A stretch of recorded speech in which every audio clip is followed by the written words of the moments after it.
picks up a first down. And I'm going to go back to, we talked to our friends, Charles Bishop and Neely. They follow Jackson State football and having dinner with them. I mean, they said this team feels like nobody can score 3 times on them. 3 times. He didn't say if it was 3 field goals, 3 touchdowns. Prairie View has scored twice. Touchdown, field goal. That's how good this defense is. And, whoa, they are as good as advertised. 4th best in all of FCS. It got to get to the point where whoever we're doing the broadcast that week of the game, they're going to have to sit down with y'all because y'all know us better than everybody. Sure. And y'all know some of the inside stuff. We do. That I may not tell them because I don't trust them, but sure. Trust us. Okay. Trust y'all. We appreciate that. We trust. appreciate that, Coach. Much love, baby. Are you ready for an upgrade? Then come see what we have to offer at the newly renovated Cadillac of Jackson. You'll be able to browse our wide variety of pre-owned vehicles with great prices. Plus, we've also got Cadillac certified pre-owned vehicles that have been tested, inspected, and ready to go. Our team is here and excited to help you with any of your vehicle needs. Visit today and find your next pre-owned vehicle at the brand new state-of-the-art facility at Cadillac of Jackson, Mississippi's exclusive family-owned Cadillac dealer.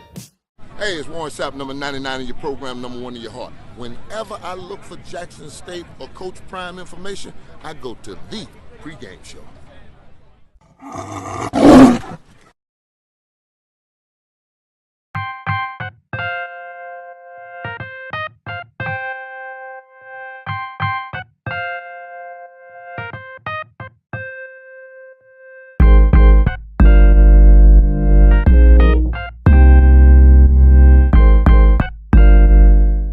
Here at Cadillac of Jackson, we are excited to show you our brand new state-of-the-art facility. Inside our luxurious showroom, come and browse some of our newest models. When you purchase a new or certified pre-owned Cadillac, we'll have it detailed and waiting for you in our beautiful delivery bay. We've even designed a comfortable waiting room with free Wi-Fi to use as needed while your vehicle is being taken care of by one of our certified technicians. Visit today and find your next vehicle at the newly renovated Cadillac of Jackson. Okay, so how long have you been coming to Stan's? Since 1987. I've forever loved Stan's Burgers because the people, they're real people. They help the community, and their family owned and operated. And the food, the quality, and service has always been phenomenal. And anywhere I'm at, I always recommend people. Ladies and gentlemen, boys and girls, and for all those who's listening and watching it from around the world. And we are now live from the corner of Dalton and Lynch Street. It's the show where we take you inside the game before the game begins. It's the Pregame with your host, Charles Bishop and Neely. So get ready because we pregame harder than the other show's party. It's the Pregame.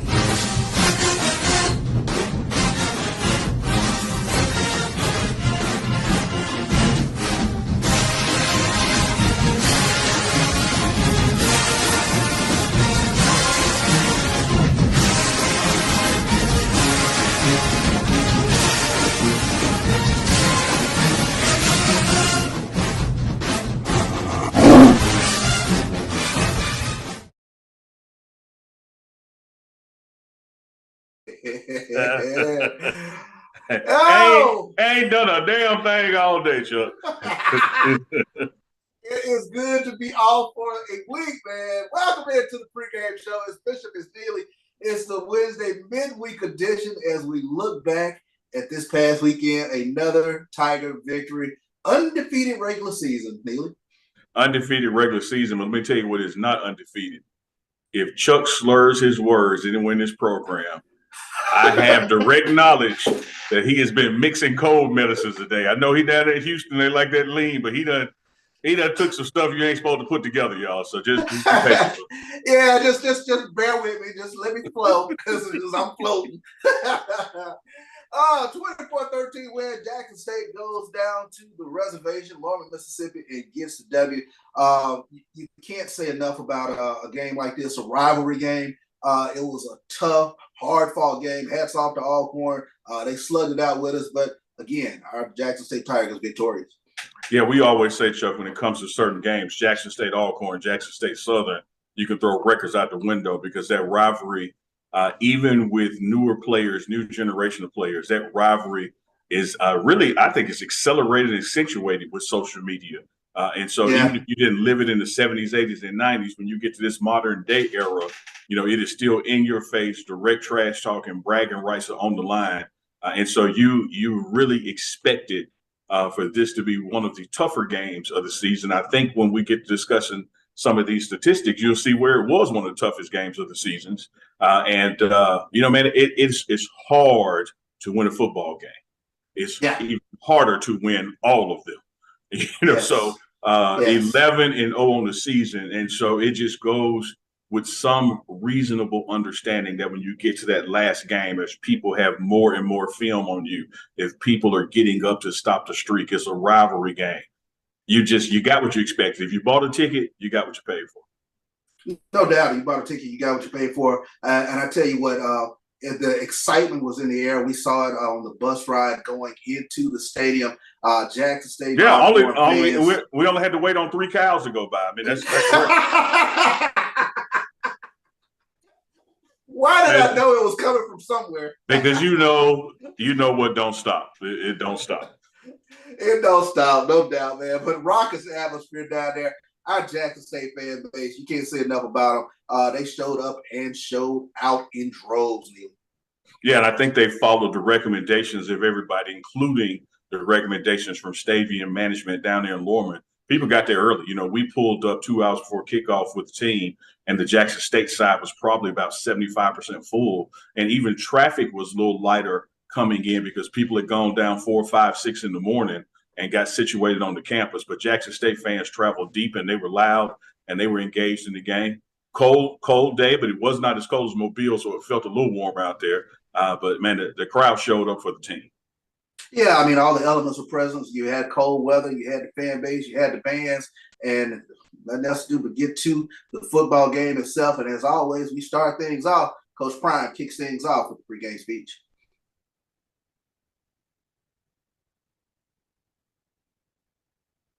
Father, thank you for this day and the many blessings you've given us. Dear Lord, if you do nothing else, you've done enough. Lord, thank you for this family. Thank you for our family. Thank you for our coach, our team, and this great game you give us. Let us go out here today with full hearts, all the knowledge and focus we put in this week, and get the victory for you. In Jesus' name we pray. Amen. Fellas, it's hard to be a young man in today's society. It's hard. You don't know what's real, and you don't know what's fake. You got friends that you thought were real, you found out they was fake. You got family members that you thought had your back that turned out that they didn't. You got young women who you thought that you loved, and you found that she didn't love you back. And it's hard.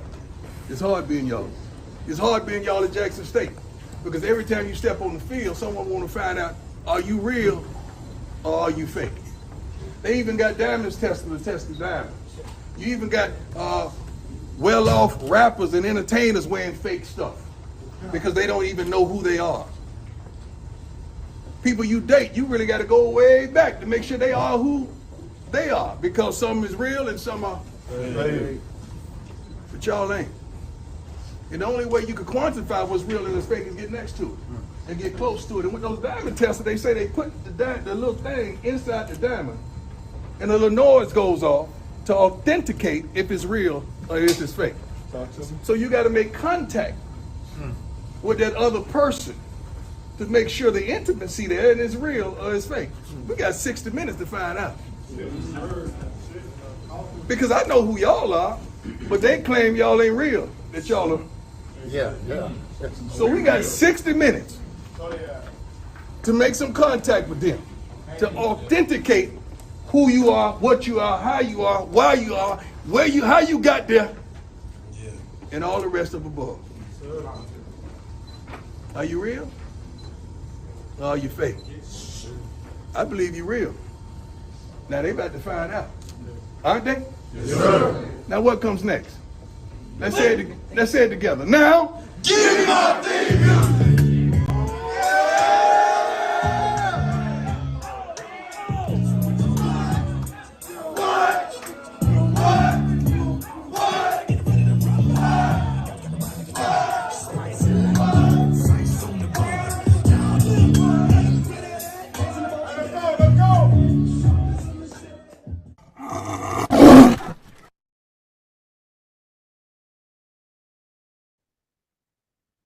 Are you real or are you fake, Neely, man? He always gives you something that puts some fire in your soul as you go out for that initial kickoff, man.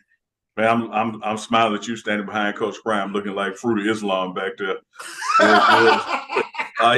All you need is your bow tie to bead pie. Well, you was focused. You was laser focused back there, Chuck. Laser focused back there. Hey, but 11 games and it never gets old. It never gets old. There's always a different motivational speech or the characteristics to it. It ends with the same song, but Coach Prime really knows how to get those guys engaged and focused right before taking the field. No doubt about it. I mean, we get into the game here first quarter. Jackson State gets the ball, goes 12 plays, but they're stopped on downs. They were able to convert one fourth down during that drive. But Alcorn, like I said, we knew this was going to be a grudge match to Alcorn. Does a good job on stopping Jackson State on their initial drive on that. Yeah, that was a pretty extended drive, though. When you look at our first possession, and we just went methodically, down the field when we got the ball. And ended up going for a fourth down and not getting it, not getting those points out of it. But it really, I think, was setting the tone for that this offense was going to be able to move the ball against this Alcorn defense. Yeah, no doubt about it. You take a look at the first quarter, how it went. Defense, again, comes out stout. They force Alcorn into a 6-play drive, and Jackson State is able to get the ball back. And Alejandro Mata, he caps off a 10-play drive. Where Jackson State is able to get some points on the board, and Jackson State goes up 3-0. Alejandro Mata with a 38-yard field goal. Yeah, it's that first quarter, Chuck, is one of those quarters, that I point out here and here all season long. The guy that can do 400 push-ups and the guy that can do 200 push-ups, and they look pretty damn equal the first 100 push-ups. But when you drill down into those stats, man, the way we moved the ball in the first quarter, although we had to settle for a field goal, although we did not convert on the fourth down, although the first quarter ended 3-0, you go back and look at the numbers and you see Alcorn didn't cross the 50 in the first quarter. So we were able to methodically do what we wanted to do. We just didn't capitalize point-wise. Meanwhile, they failed to even get across into our territory the entire first quarter. No doubt about it. We moved to the second quarter, and this is where we've talked about this a little bit with regards to Jackson State. The only team that can beat Jackson State, we say it a lot, is Jackson State. Basically, in this quarter, back-to-back sacks. Jackson State gives the ball back to Alcorn in great field position. Alcorn gets the ball back on Jackson State's own 39, and they're able to go 3 plays in for a touchdown. Jarvin Howard with a 2-yard plunge. Alcorn goes up 7-3. But that's the key, Chuck. They started on our 39. So you put the defense in a position that you got to keep somebody from going 38 yards. Instead, if you execute and all 3 units play, offense, special teams, and defense, no one has driven the ball 80 yards on Jackson State to score. They end up, you saw it happen. I think down there, I think it was at Alabama A&M. You saw it happen here in Alcorn, where someone gets a short field advantageous ball placement due to some errors or mechanics on our part. And now the defense, greatest defense in the nation, is forced to try to keep somebody from just going 30 yards. And sometimes that's just damn hard to do. So Alcorn was able to, start the ball on the 39, Jackson State's 39, and get 7 points out of it. But whoa, Nelly, as Keith Jackson would say, some things happened after that, Chuck. Some things happened after that, and the defense would rear its ugly head as Jackson State. Tell you what, Justin Reagan, he found an easy path to the quarterback. Sack, fumble. Jeremiah Brown picks it up and takes it to the 2-yard line.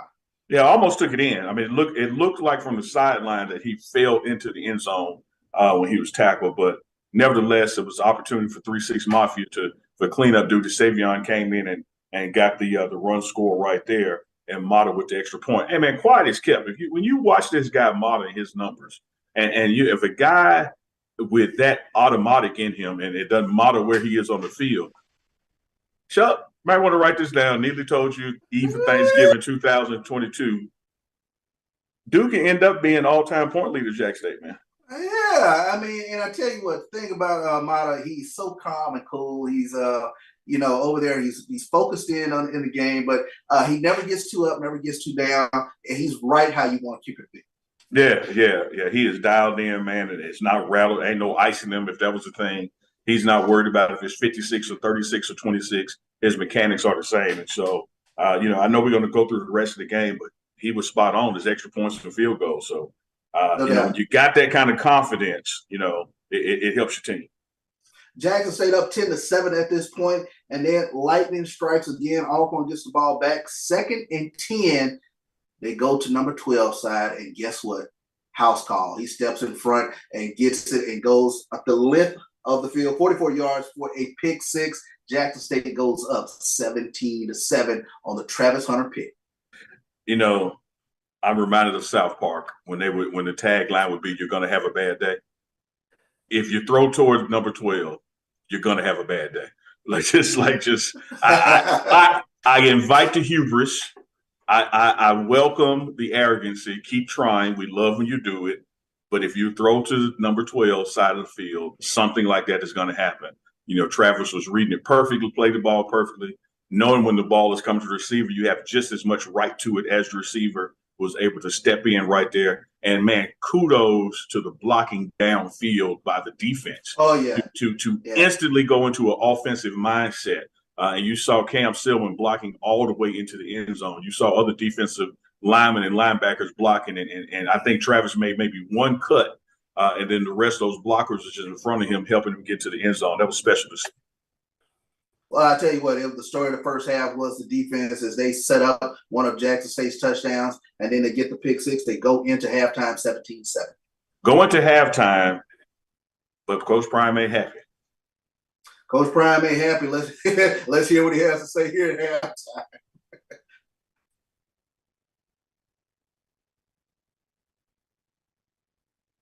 I think AD on your cold mids. Got indicators. Let's run. Don't stop our feet. Use our hands and fucking blow that shit up. Kickoff return. Back line. Quay and Hagler. Where you at? Hey, come over here. Y'all got to get this shit together now. Y'all can't be on the same guy. Where Quay at?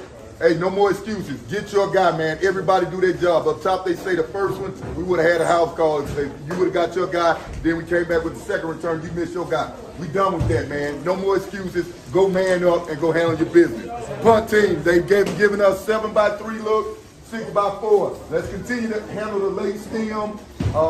Jacob's going to give you time to recount, so let's make sure we communicate. We got good split, and protection is first. We can't give them nothing, guys. We can't give them nothing to allow them to get back in this game, all right? We got to keep the momentum, and we got to keep adding on to our lead. Understand that. All right, punt return. We know we've been getting some shitty-ass punts. Let's do it. We're going to get one, though. We're going to eventually, he's going to hit a lucky one, and we're going to fucking get it to the boundary. But, hey, let's make sure when it's 4th and short for them, let's make sure we're talking them out the fake, going to the line of scrimmage, being loud, saying watch the fake, all right? But, hey, let's just make sure that we don't get caught up in a Peter call. Get a Peter call, get to the sideline, get away. Hey, y'all know what we got to do. Let's get our mind right. Let's go dominate the second half and take what's rightfully ours, all right? Let's go, baby. Let's go. Y'all get locked in. Start thinking about how serious this is, man. Chasing history, and it seems like y'all get tired of running. We're chasing history, and y'all get tired right now. You get like a daisical. We taking plays off, and that's when we get hit up. Let's focus, man. Let's focus. Only time they get something, we give it to them. In offense, we so much better than what we're showing us today. Way better than that. Thank God for the defense. Thank God for the darn defense. Thank God for the defense. Offense, you ain't doing a goddamn thing. Let's go out there and show them who we are, man. Don't make no darn sense. It was a darn song, you know what to do with it.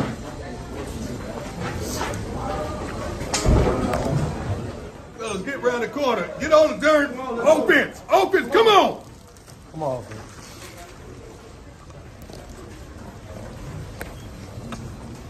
Defense, keep the level of intensity, keep the focus. Keep the passion. Keep the passion. Keep the darn passion. Offense, let's go. Hold up your end of the deal. Offense, let's go. Let's be physical. It starts on the darn offensive line. Let's be physical and let's be dominant. You got to set the tone. Great receivers, got great backs. We got everything we need. Set the darn tone. Defense, please continue to do what you've been doing and be dominant. Let's not give them nothing. Only thing they've gotten, we gave it to them. And let's go out there and take what's ours. Right now, they sitting up there hollering y'all fake. It ain't real. They ain't nothing. I don't know how they undefeated. Make them believe this here, please, sir. Let's go. Hey, defense, let's clear the stadium out. Defense, let's clear the stadium out. We started off. Let's go.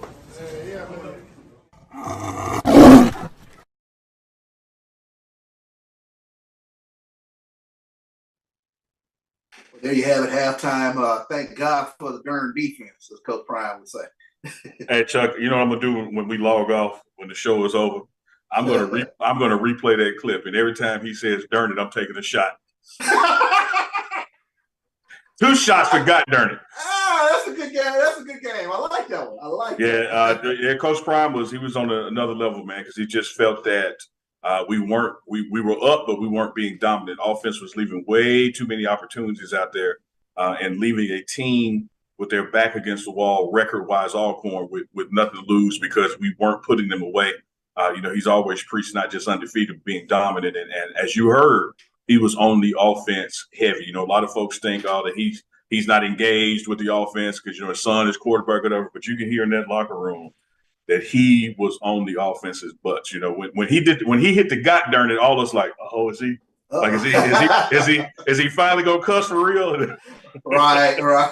Well, I tell you what, and for the offensive struggles, credit Alcorn's defense. They were able to get home a couple times there in that first half and able to bag Jackson State up into some negative field position and create some opportunities for themselves. But, we say it week in, week out.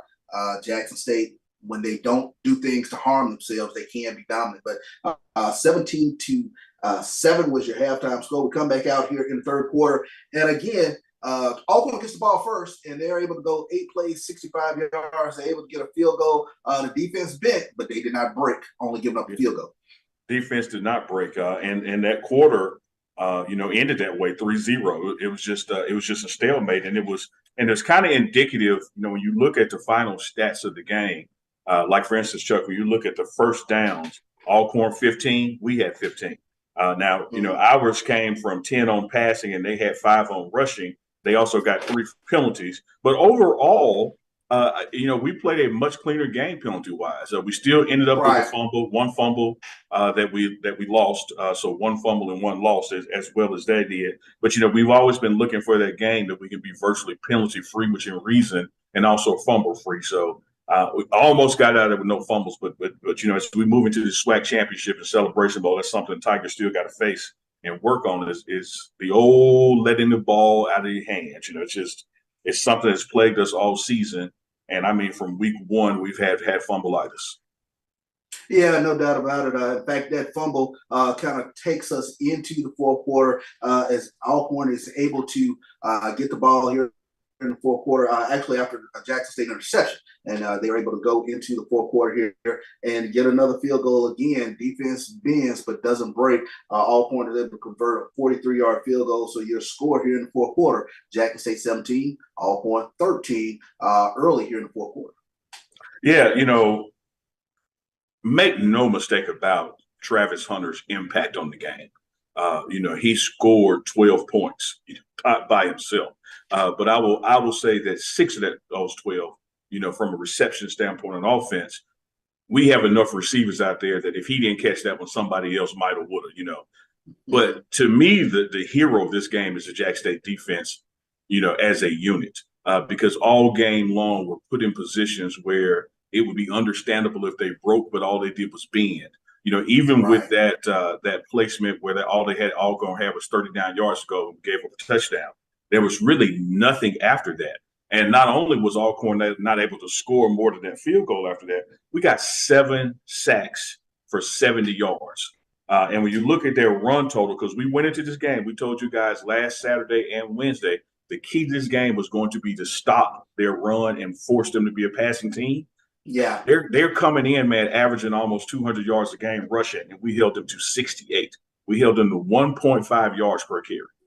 That stat there, that's an amazing stat when you talk about holding down one of the top rushing offenses in this conference to 1.5 yards per carry, and the top running back in this conference, he is under 100 yards in this game. But I tell you what, like you said, the defense, they bent, but they are the story of the game. They are the ones who, clutched this game by its throat and shook it there. So you can't say enough about the defense as we continue to maneuver here.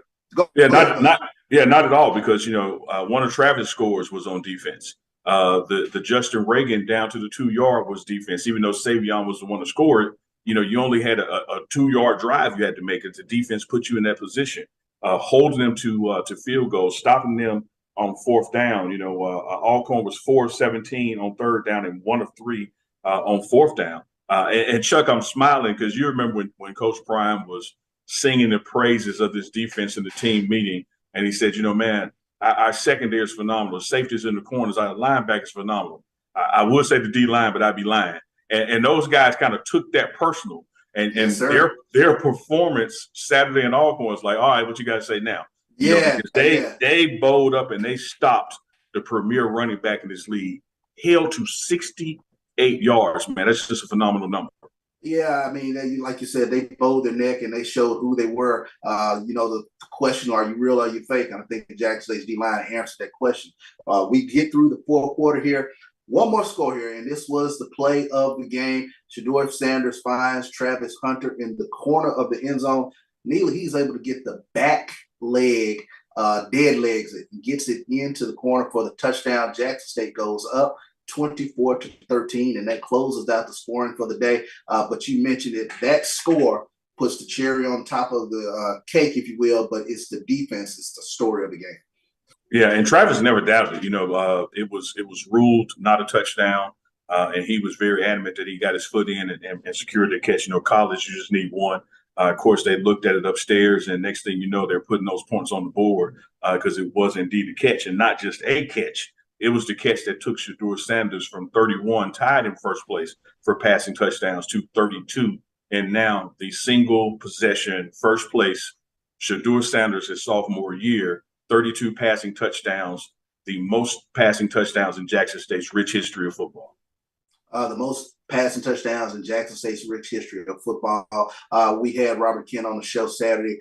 He was tremendous in terms of talking about what it means to him. Shedeur giving homage to the prior quarterbacks. Casey Terry on one cleat, Robert Kent on the other. And you mentioned that he has 32 passing touchdowns on the season. Savion Wilkins, he also goes over 1,000 yards in this game. It was a tough grudge match. I'm sorry, Chuck. That's your medicine kicking in. He went over 1,000 yards on the season, not 1,000 yards in the game. 1,000 yards on the season. Correct. Forgive me. Goes over 1,000 yards on the season. Hey, he played Tecmo Bowl. He went over 1,000 yards in the game. He's Bo Jackson. Yeah, just run all the way back. Me and run. But Chuck, man, I do want to say this about those cleats. Like you said, we had Robert Kent on Saturday's show. He was very magnanimous about how he was looking forward to the record being broken. And for Shedeur to go out of his way with his game cleats and put the name of Casey Terrio and Robert Kent on his cleats, paying homage to, I appreciate, how hard it is to get 30-plus touchdowns in a season. And that these guys both had 31 and I got 31, and I'm going to pass them likely today. I want to shout them out. And that's not something a coach made him do or somebody else suggested to him. It's just out of his own heart, wanting to recognize the shoulders that he's standing on. And now he's at the top with 32 passing touchdowns.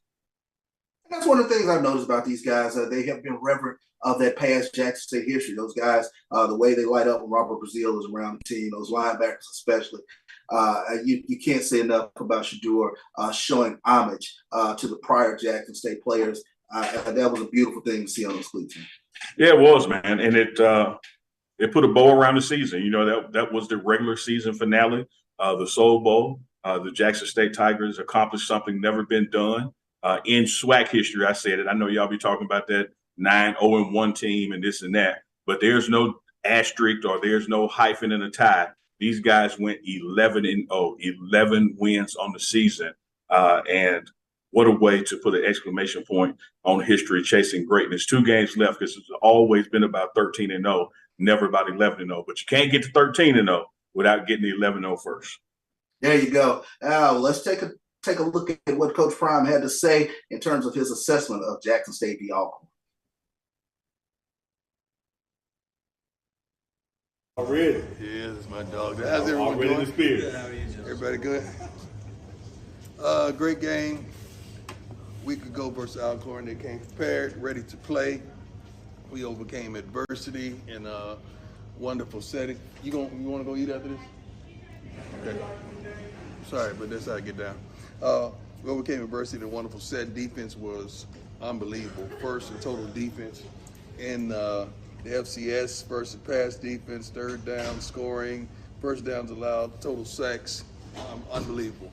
Offense guys to step it up. We've met about that. They shall improve, but I'm happy with our overall productivity of the season, but we can be better. Let's go. What's a bye week like when you don't know who your opponent's going to be? It does not faze us because one opponent we hadn't faced, but the other one we have, and that's most likely who we're not assuming. We hate to assume anything, that we're more likely to play, but the game is on us, man. We play our game, we should be okay. We're our biggest opponent. We really are. We feel as though we could only beat ourselves, that no one could beat us if we're on our game. Coach, you told me after the Boombox Classic, no one in the locker room, not even anyone on the coaching staff, was looking towards the SWAC championship. Right. Because it wasn't set in stone yet. Right. But now that it is, and you do have this off week, what is the mentality going into it? Yes, you don't know what your opponent is. Well, the mentality is to have a wonderful Thanksgiving and to spend time with those people who are meaningful to us, who blessed us, who we have love and respect and admiration for. Then once we get back, we'll resume our practice activities and lock in and focus. But right now, I really want those guys to be safe and sound and have and our ladies who help us on the equipment staff as well as the training staff to have a wonderful weekend. Then we'll get back to focus and business. You maintain that the goal is always 13-0. But has Well, there been the goal has been dominate. We don't call numbers. I got you. Yeah. Has there been an opportunity to stop and smell the roses at 11-0 and what No. that's meant to the school? We don't do that because we want to be dominant. I rarely talk about or whatever the record is. I rarely ever even state that. We want to be dominant. We want to make sure we're graduating the largest amount of percentage of players that can graduate, the percentage of players that can get opportunity to go to pro or the other professional leagues. We just really want to build men as well as women to have them go affect society. So that's what we're talking about, dominate. Coach, can you walk me through the last month for Travis Hunter? Obviously, I believe he missed 5 games with injury before coming back, and then has that coming out party on Saturday. What does he do for this team, and how have you kind of seen him progress as he's gotten more and more playing time? Travis is a great player. Travis was doing these type of things that you're now seeing him do in the spring. We just was competing against ourselves. Travis had that type of game in the spring games. You've seen that. That wasn't new to us. It was new to everyone out there. So what you're seeing now is an opportunity to watch how he practices. That's the way he goes about practice. Phenomenal human being as a young man, phenomenal athlete. He's a phenomenal player, and the best is yet to come. Were there any points throughout the season where you didn't think he would return for his freshman Never. year? Never. And then how do you kind of keep him focused on rehabbing and getting back to this point? Obviously, you know, Travis wants to be great. You don't have to keep a person focused that's focused. You don't have to inspire a person that's already inspired. Travis is that kind of guy. So you don't have to pep him up and build him up. Even when they call balls on him, he didn't flinch. Travis don't flinch at all. I was trying to make sure I seen that fire and that passion still in his eyes, and he didn't flinch a bit. He is who they say he is. Coach, another thing I brought up to you after that game was that y'all started 8-0 for the first time in program history, and you talked about history for a good 2 to 3 minutes after that. Well, now here you are at 11-0, making more history. The goal is to keep making history after these next 2 games. Say you get to that point, what does this historical season mean for you and this program? I have no idea until we eclipse it. You guys always tell us about history. We don't know.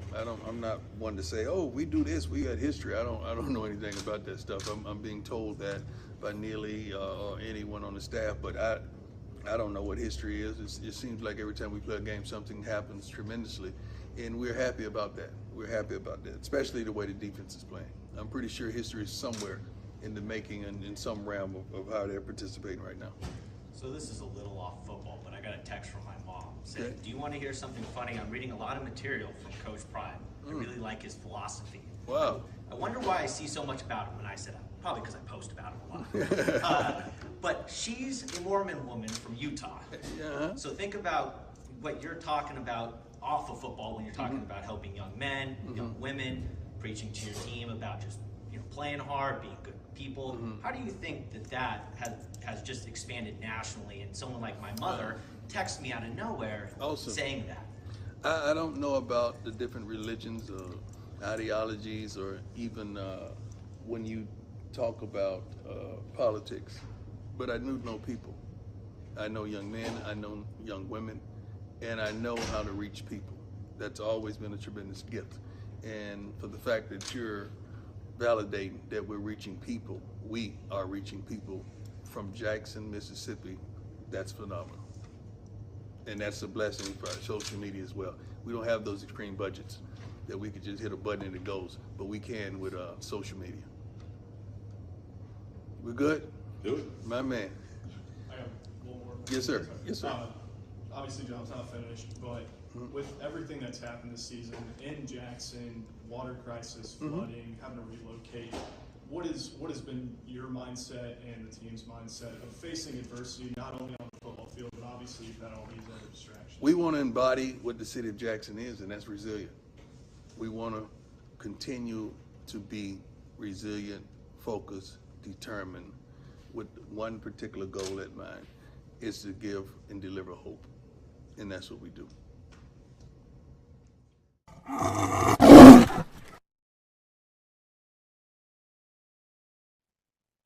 Well, there you have it. There's a wrap on the regular season. Now we turn the page. We look forward to the Bayou Classic this weekend, Neely, and we'll see what happens with regards to that to see who exactly will be the opponent for the SWAC championship. The scenario sets up this way. If Southern should win, it'll be Southern. If Southern does not win, it'll be Prairie View. So we will see what happens going forward, but a great regular season for the Jackson State Tigers. Yeah, you heard Coach Prime early in that presser say, how the West is unresolved and still unresolved, won't know until Saturday. But, the leanings, when you look at the data and look at what point production and what defenses give up and allow, you would think that Southern has the edge in the Bayou Classic. But much like the Soul Bowl, records go out the window, and you just don't know. Like, there's no telling who's going to win that game, but the Tigers are going to be focused when they report back. Everyone's back in town on Saturday for practice on Sunday to get ready for that game. And Chuck, as we look at this outstanding regular season, Jackson State offense, man, finished with 54 TDs, 11 field goals, 48 extra points, 1 2-point conversion, averaging 37.5 points a game. The next closest to you averaging was Southern, averaging 32.2 a game. On the defensive side, gave up 13 TDs, 7 field goals, 10 extra points. Only allowed 111 points on the schedule. Only allowed 111 points scored. Average moved up to 10.1, closing out the season, an average of 10.1 per game. The next closest team is against Southern, and they're giving up 20.1 a game. When you look at the offensive production compared to your competitors in conference, you look at the defensive production compared to your competitors in conference, it's not even close. And you see how that defense is literally ranked number 1 in NCAA, man. And Dennis Thurman, we trust. And Dennis Thurman, we trust. And Dennis Thurman, we trust. Can't say that enough. Those are some eye-popping numbers that you bring out. 54 touchdowns on the season for this offense. And the defense only surrendering 10.1 points per game for the season. Yeah, that's and one shutout. Think about this now. I know when Southern came to Jackson, it rained, but it was raining on both teams. You had a team averaging 30-plus points a game at that point. They finished averaging 32.2, even though they have one game left. And Jackson State shut them out. They didn't score. They didn't score. And when you look at just overall, man, it moved up. We were right under 10, I think about 9.6 a while, but ended up being 10.1 points allowed average for the season, man. This defense, now here's my I told you so moment, Chuck. I saw it this spring when Mo Williams got to town. Mo Sims got to town. I saw what the strength and conditioning was doing. I saw the player development over the summer. And I told you guys, back in July and August that this was a better defense than we had last year, and this was a better team than we had last year. And y'all slid in the DMs and comments and attacked me and said I was crazy as hell. But now we sit here 11-0 and only gave up an average of 10 points per game. Truly a historic regular season. Like Coach Brown said, the business isn't finished. We got the SWAC championship.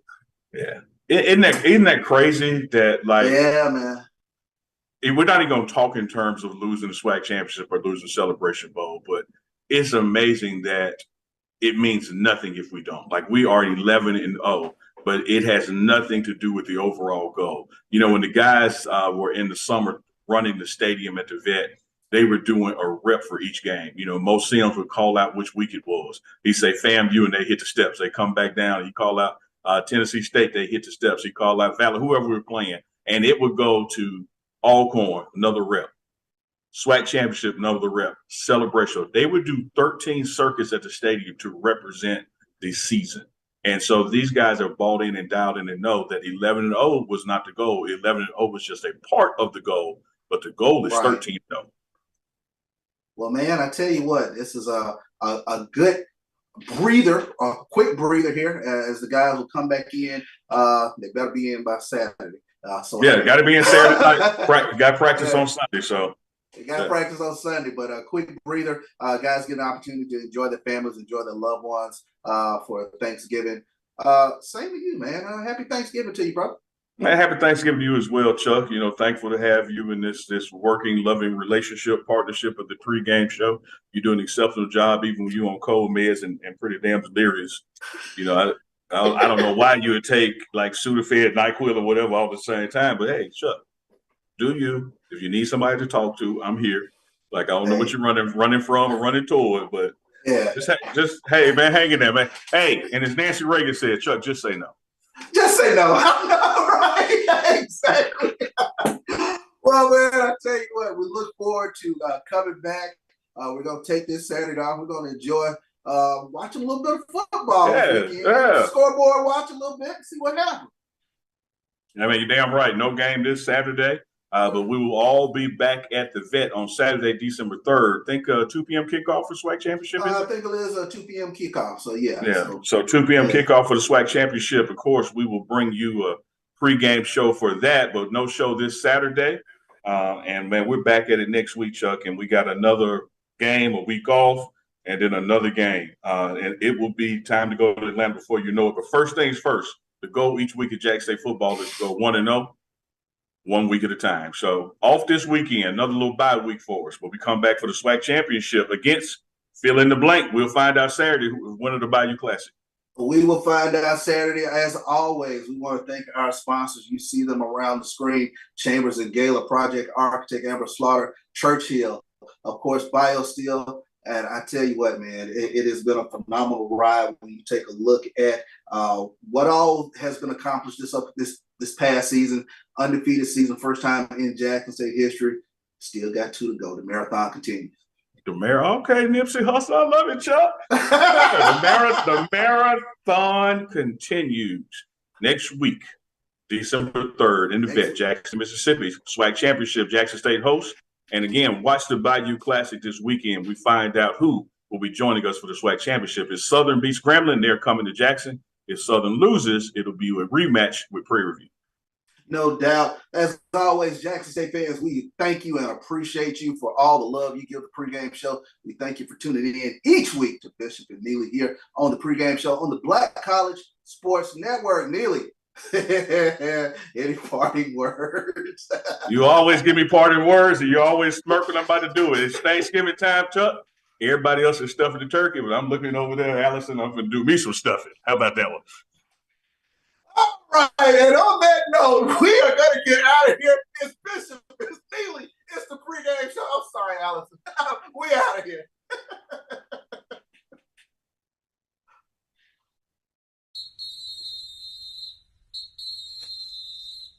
Ladies and gentlemen, boys and girls, and for all those who's listening and watching it from around the world.